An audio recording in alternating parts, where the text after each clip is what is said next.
ഞങ്ങൾ ജനങ്ങൾക്ക് കൊടുത്ത വാക്ക് പാലിക്കും. ശരി, 100 വീട് കോൺഗ്രസ് പണിയാൻ പ്രഖ്യാപിച്ചല്ലോ. 100 വീടിന് വേണ്ടി നിങ്ങൾ എത്ര രൂപ സമാഹരിച്ചു പറയാൻ പറ്റുമോ കേരളത്തോട്?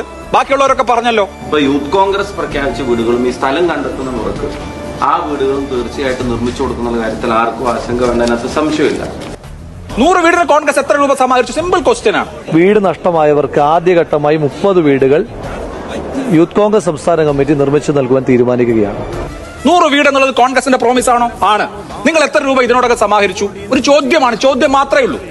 അതിനുവേണ്ടി ശേഖരിച്ച രൂപയിൽ നിന്ന് ഒരു നയാ പൈസ പോലും മറ്റൊരാവശ്യത്തിനും എടുത്തിട്ടുമില്ല, ഇതുവരെ അതിൽ തൊട്ടിട്ടുമില്ല.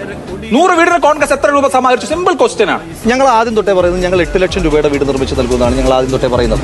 ആ 8 ലക്ഷം രൂപയുടെ വീടുകൾ 6 മാസത്തിനുള്ളിൽ ഞങ്ങൾ നിർമ്മിച്ച് പൂർത്തീകരിച്ച് ആളുകൾ. ഒന്നുകൂടി ചോദിക്കാം, കോൺഗ്രസ് എത്ര രൂപ സമാഹരിച്ചു? സർക്കാരിന്റെ വീട് വരുമ്പോ തന്നെ യൂത്ത് കോൺഗ്രസിന്റെ വീടും ഉണ്ടാവും. അതിന് മുമ്പും വരും.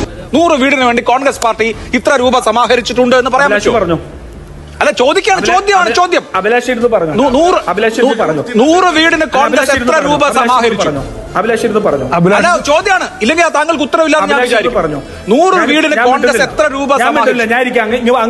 100 വീടിന് കോൺഗ്രസ് എത്ര രൂപ സമാഹരിച്ചു? അങ്ങ് പറഞ്ഞോളൂ. ചോദ്യം ഇതാണ്. 100 വീട് എന്നുള്ളത് കോൺഗ്രസിന്റെ പ്രോമിസ് ആണോ? ആണ്. നിങ്ങൾ എത്ര രൂപ ഇതിനോടൊക്കെ സമാഹരിച്ചു? ഒരു ചോദ്യമാണ്, ചോദ്യം മാത്രമേ ഉള്ളൂ. അദ്ദേഹം ആ ചോദ്യത്തെയും തടിയെപ്പി.